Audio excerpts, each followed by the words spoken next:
पंचायत के बाद गांव की गलियों में हाहाकार मचा हुआ था। कुछ लोग प्रीति की बहादुरी की तारीफ कर रहे थे, तो कुछ देवकीताई के बदलते व्यवहार पर हंस रहे थे। लेकिन सबसे ज्यादा चिंता शारदा को थी। उसके भीतर एक साजिश उभर रही थी, जिसने ठंडी रात की तरह धीरे धीरे पूरे घर में फैलने की तैयारी कर ली थी। वह सोच रही थी, अगर बहू और सास दोनों को एक साथ खड़ा किया गया तो घर में फिर वही संतुलन बिगड़ जाएगा जो उसे कभी स्वीकार नहीं था। शारदा ने अगले दिन एक मौका देखकर बहाने बनाना शुरू किया। उसने सुशांत को फुसफुसाते हुए कहा, भाई, बहू की इस तरह की हरकतें ठीक नहीं हैं। लोग क्या कहेंगे, माँ का नाम भी कच्चा पड़ जाएगा। सुशांत की आंखों में अब डर और जिम्मेदारी दोनों दिखाई दे रहे थे। उसे समझ आ गया कि सिर्फ चुप रहना अब काम नहीं करेगा। प्रीति ने भी सुशांत को देखा। वह जानती थी कि अब समय चुप्पी का नहीं है। उसने कहा, सुशांत, अब मुझे घर की हर बात सहना नहीं है। मैं अपने हक के लिए खड़ी हूँ, चाहे माँ समझे या न समझे। सुशांत ने पहली बार महसूस किया कि प्रीति सिर्फ पत्नी नहीं रही, बल्कि अब वह उसकी ताकत भी बन चुकी थी। ये समझ उसके भीतर एक बदलाव ला रही थी। वह अब निर्णय लेने वाला था, न कि केवल देखने वाला। अगली सुबह देवकीताई ने फैसला किया कि घर के भीतर हर किसी की बात सुनी जाएगी। उन्होंने शारदा और बाकी महिलाओं को बुलाया और कहा, आज से घर की हर समस्या को हम साथ बैठकर सुलझाएंगे। किसी को अकेला नहीं झेलना पड़ेगा। ये शब्द घर में पहले कभी नहीं सुने गए थे। शारदा के चेहरे पर खीस साफ दिख रही थी। उसने सोच लिया कि अब समय है अपनी चाल चलने का। वह धीरे धीरे गांव में प्रीति के खिलाफ अफवाहें फैलाने लगी। देखो बहू कितनी बोलती है, घर की बातें बाहर ले जाती है। प्रीति ने ये सब महसूस किया। बीमारी के बाद उसका शरीर कमजोर था, लेकिन मन में आग और तेज हो चुकी थी।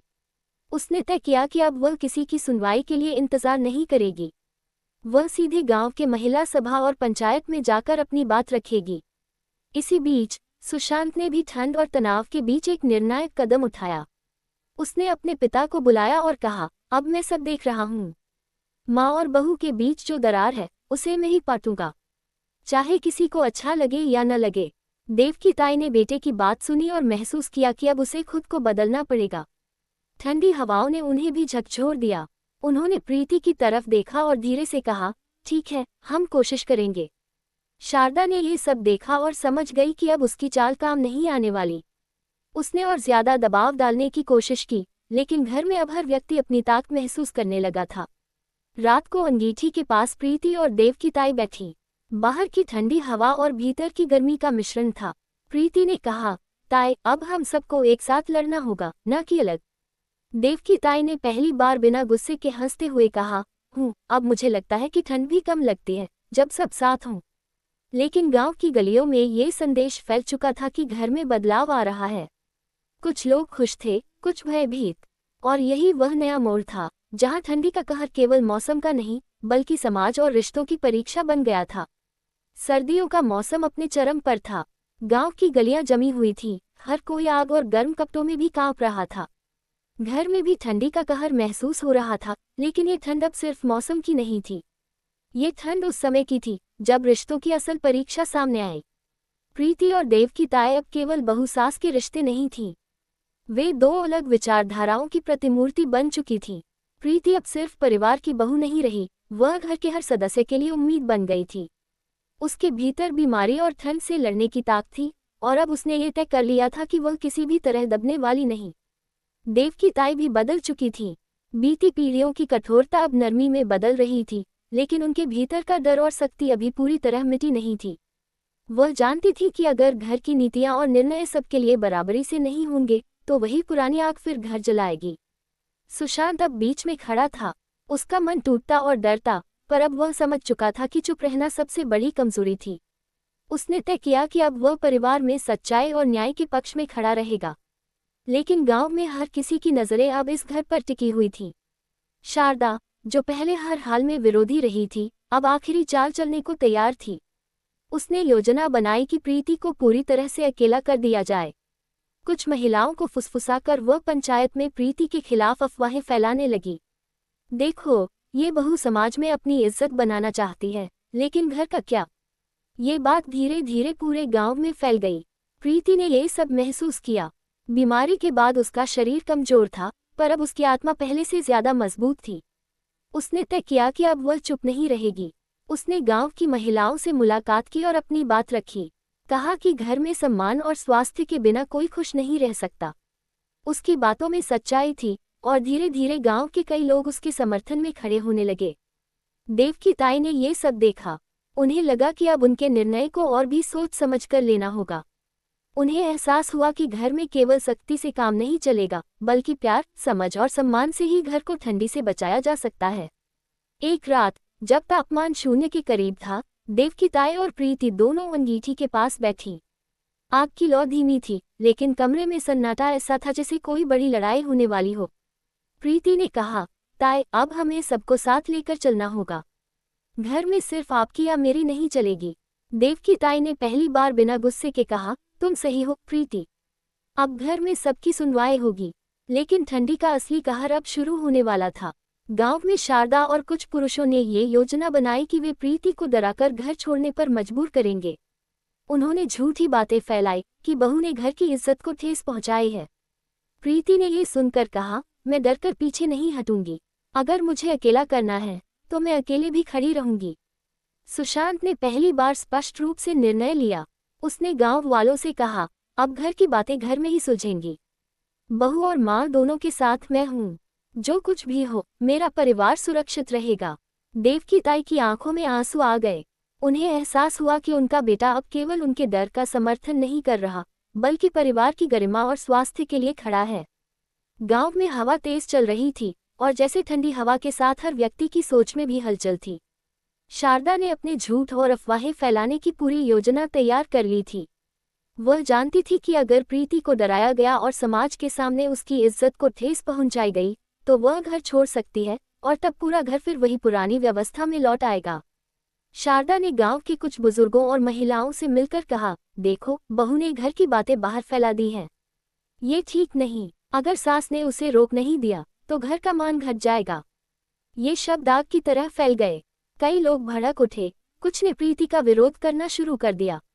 लेकिन प्रीति अब वही नहीं रही जो डरकर चुप हो जाती। उसने ठंडी हवाओं में कांपते हुए भी अपने भीतर की आग को नियंत्रित किया। वह हर किसी से सीधे और स्पष्ट रूप से बोली, मैं घर की इज्जत और अपने स्वास्थ्य के लिए बोल रही हूँ। अगर हमें परिवार में सम्मान और समझ की जरूरत है तो इसे दबाया नहीं जा सकता।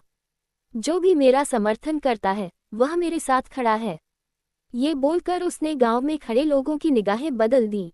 कुछ लोग उसके साहस की सराहना करने लगे तो कुछ अब भी विरोधी थे। शारदा को ये देखकर खीस और बढ़ गई। उसने सोचा कि अब घर के अंदर भी चाल चलना होगी। देवकी ताई ने शारदा की चाल देख ली। उन्हें लगा कि यह वही पुरानी चाल है जो कई सालों से घर को डराती रही।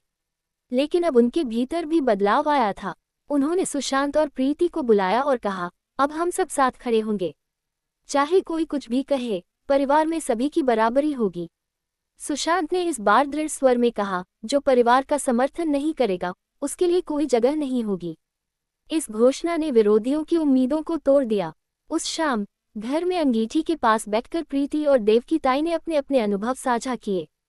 प्रीति ने कहा, ताई, अब मैं डरकर पीछे नहीं हटूंगी। ये ठंडी सिर्फ मौसम की नहीं, समाज की भी है, लेकिन हम इसे सहेंगे और जीतेंगे। देवकी ताई ने अपनी पुरानी सख्ती को छोड़ते हुए कहा, तुम सही हो प्रीति। अब हमें मिलकर परिवार को बचाना होगा। ठंडी चाहे जितनी भी कड़वी हो, हम इसे अपने प्यार और समझ से पिघला देंगे।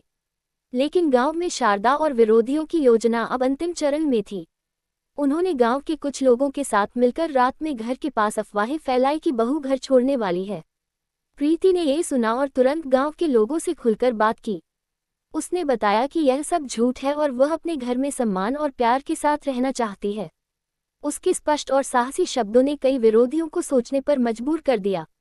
देवकी ताई ने इस लड़ाई में पहली बार खुले तौर पर बेटे और बहू का समर्थन किया। उन्होंने कहा, अब से इस घर में कोई भी अकेला नहीं रहेगा। जो भी हमारे परिवार के खिलाफ होगा उसका सामना हम सब मिलकर करेंगे। सुशांत ने महसूस किया कि यह पहला मौका है जब उसने वास्तव में अपने परिवार के लिए लड़ने का निर्णय लिया है। उसकी आंखों में डर नहीं, आत्मविश्वास था।